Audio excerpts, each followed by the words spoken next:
എന്തു പറ്റിയച്ചാ? മൂക്കടഞ്ഞിട്ട് വയ്യ, വല്ല മരുന്നുണ്ടോ? ഉണ്ട് തോന്നുന്നു, ഞാൻ നോക്കട്ടെ.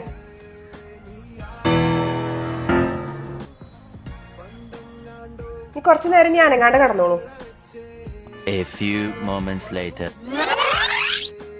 ബൈജു, എനിക്ക് തീരെ വയ്യ ബൈജു, ഒന്ന് ഓടിവാ. എന്താ പറ്റിയേ? കൃപ എന്തോ മൂക്കിൽ മരുന്ന് വെച്ചിട്ട് എനിക്ക് തീരെ വയ്യ. നീ എന്ത് മരുന്ന് അച്ഛന്റെ മൂക്കിൽ ഒട്ടിച്ചു കൊടുത്തേ? അല്ല, ഞാൻ ഈ ചെവിയിൽ ഒഴിക്കണ മരുന്നേ ഒന്ന് മൂക്കിൽ ഒഴിച്ചു നോക്കിയതാ. അല്ല, നിനക്കെന്താ ഭ്രാന്തായോ? അല്ല, ചെവി മൂക്ക് വലിയ വ്യത്യാസമൊന്നും ഇല്ലല്ലോ.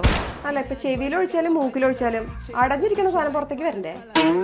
മാത്രമല്ല, അത് 2 ദിവസം കഴിഞ്ഞാൽ എക്സ്പയർ ആവും. ആരെങ്കിലും ഉപയോഗിച്ച് തീർക്കണ്ടേ? അച്ഛന്റെ മൂക്കിൽ വാക്സ് ഓയിലാണ് ഒഴിച്ചത്. വാക്സ് ഓയിലോ?